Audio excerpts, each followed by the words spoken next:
We also know that then, some people will say that at that point in time, it was about regime protection, and as such, some things, took the back seat in terms of re-equipping. People felt that it wasn't going to be beneficial to the regimes as at that point in time. That's why it wasn't done. But you've talked about how expensive military hardware can be, but people also know that that is one area where military contractors make money. Yes. We also know that that is one area where you cannot ask questions. And so security votes, for instance, across the country is something that nobody asks questions about. You will not even get any answers even if you ask the question. So I think you can ask questions. Civil military relations entails the fact that you have control over the military, civilian control or civil authority control over the military authority. Specifically, it's a study that has come to be. So those in the National Assembly must have the traits and the character to understand the dictates and the demand of the military. That way you can create the checks and balances.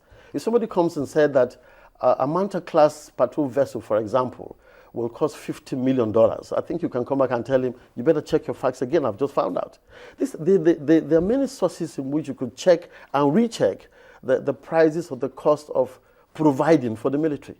And so to say that you cannot intervene when we have excesses from the military, I don't think it's true in a democratically elected atmosphere like we have.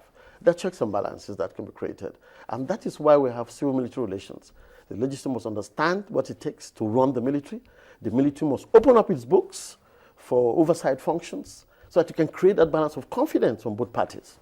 I think more and more Nigerians are getting to understand the workings of the military, especially when there was this huge call for support for our troops. And you also mentioned morale for the military. Let's talk more on morale. How can that be boosted? The greatest thing you can do to enhance morale in deployment, especially at times like this, is the logistic line being kept open. For deployment, very key. Very, very. You need to keep the logistic lines open. There shouldn't be need of any aspect. I remember that in history there was a deployment of one of our greatest nations in the world, in which they tactically stopped movement because ice cream was not served as dessert for their lunch. That's how critical it is. So I think that that is key. The other is the presence of the commanders of the various services. We're beginning to see them fighting from the front instead of fighting from behind. And that's key to motivation to the troops on the ground. You just spoke about that example. I've heard about it before, but then I would have thought that would be interpreted as insubordination. Which? The incident, where troops refused to move because ice cream wasn't served as a part of their lunch, and that was outside the shores of our country. That's part of operational logistics, not Nigeria. It's a real story. It's a true story. Oh, yes. But that's why I said that for things like even ice cream or dessert being served to troops in the front, those are things that add pep and motivate the troops. But what is key really is to ensure that once we are in the front lines, the logistic chain should be kept oiled. What comes to mind now is some of the fine officers that have actually been killed in line of duty. You talked about the boosting of morale, seeing some of these great officers joining others in the battle, and we've seen some that have actually gone. We must also look at what we do when finally these officers and men sacrifice, pay the ultimate sacrifice. That's the key word now. We do a lot. So what should we see? How well should we celebrate such lives lost in the battle line? What we've been seeing has been very impressive. They've been honored even when they die in action. They've been given very good burials. The families have been compensated to an extent. That includes also the other ranks and the rank and file. But when you want to enhance professionalism, Huntington says you must look at the officer's corps. When they pay the price, the other ranks and the soldiers want to see what kind of respect and what kind of reverence you give to their masters, because that's key to motivating the troops that the late officer, led. And we're beginning to see I'm impressed with the ways and means we've respected the dead and how much we've touched the lives of the families. And that's been ongoing, really, especially in the armed forces. I don't know about the police, but in the armed forces, yes. I used to be the chief of administration at Naval headquarters. And then ECOMOG some operations were ongoing. And whenever we were unfortunate to have losses, we really, really engaged the families. As FOC, I also had some men killed during the crisis with militancy. And we, as much as possible, touched the lives of the officers so that you motivate the men from the way you deal with the dead, especially among officers. And also what we've been doing with the other ranks has been very motivational. The guys tend to believe they wouldn't die and they would not have spent their time sacrificing for the state in vain. The military is a very noble profession. It's the only profession in which you sign to die for the state if it means you have to, amongst other professions. It's only the military where you have to write an attestation that you give your life to the state if you have to ensure that the state survives in contest or what have you. In other words, the kind of respect we should give to them. You've been outside the country and you see the kind of respect they give to veterans and people that have served in the military, even boarding aircrafts, the way and manner they show sign of respect to these people everywhere and anywhere they go. Perhaps maybe that is what we should also inculcate in our country and give some kind of respect to people who have served or who are serving. The last time I was on channels, we discussed this issue about veterans. But I think what is key now in winning the hearts and minds, it's what respect you show to the military, because it's like a two-way thing. That is what you receive also from the military to those they engage in battle with. Civil military relations is about winning the hearts and minds. And it also comes from what you offer the military in battle. When you do that, they have lots to offer to you to soothe your hearts and minds, even if it's in conquest. We've seen the military develop infrastructure. We've seen them build confidence through extending a lot of humanitarian gestures to areas that have been conquered. And that comes like a two-way thing. But after that, I think we need to show a lot of appreciation to those in service first, and then those, of course, that have left service. Most nations grant rebates to military serving officers and retired officers on railway fares, train fares, air fares. The military today will not encourage its personnel to ride free on any bus.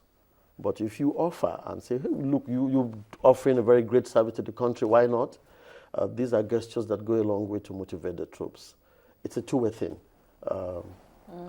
Definitely, we can say that. But one of the headlines that came out last week was also that the military was beginning to arm civilian JTF, and they were now to also fight professionally. I don't know whether you came across that headline, and if you did, what your thoughts were on it. I don't know what are the premises for arming JTF, but I think they've been doing one form of civil defense work or the other with the military in the northeastern part of the country. I've seen civil defense work in areas of conflict. Probably we're using another word for civil defense, as in JTF, civilian JTF. I would have felt that the context of their work will be issues bordering on civil defense work. You find civil defense organizations anywhere there's conflict, any part of the world. But you know, for us, we like semantics, civilian JTF. It's all civil defense. It's just part of it. And there are no parts of the world in which the military arms civil defense work. Normally, because of the kind of vigilante work they do, they arm themselves with local cudgels, bows and arrows. But I don't think the professional military like the Nigerian military will go on its way on to arm civil defense. I don't want to call them civilian JTF because I think all the work they do actually is civil defense work. Still talking about news over the week, we also saw a picture of, an APC recovered by Nigerian military from the terrorists. So that was fantastic. But again, it means that they were truly armed against the state.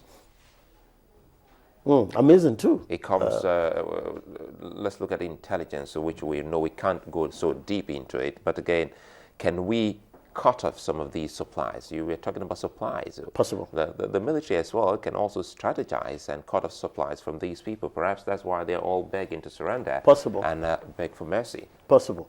One of the things that I know in terms of aerial defense is to enhance patrols, to ensure that those lines of logistics support to the insurgents and the elements of terrorism is being snapped off.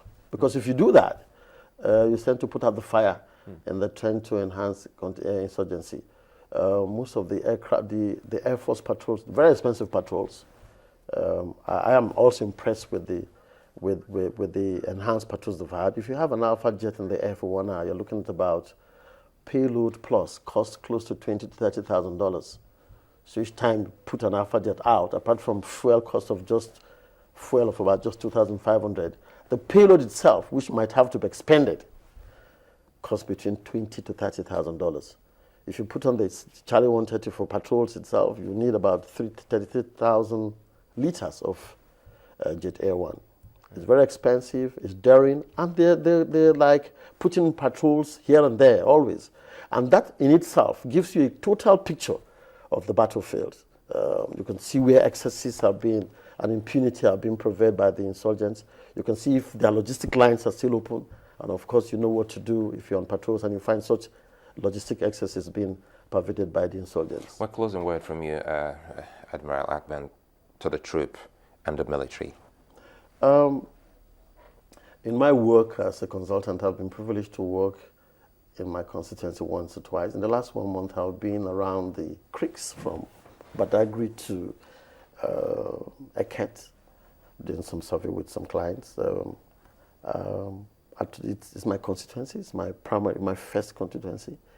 I love it when I'm invited by the Navy to come to their conferences. I was at the last Chief of Staff conference.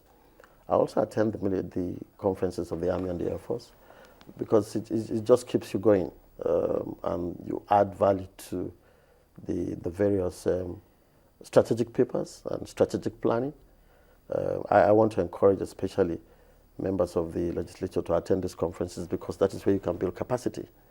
I get worried when a conference like the Army, Air Force, or Naval conferences are held, and immediately after the introduction or after the preambles, people leave, and you find just the military brass hats and the officers left at such conferences.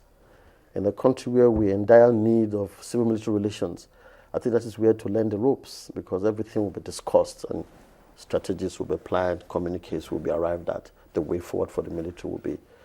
But the last time we were out in the Navy conference in Calabar, the Minister of State was there throughout, which was very, very, very, very motivational. Like I said, and I remember that Senator Chris Hang, I'm sorry to mention names, she was there throughout.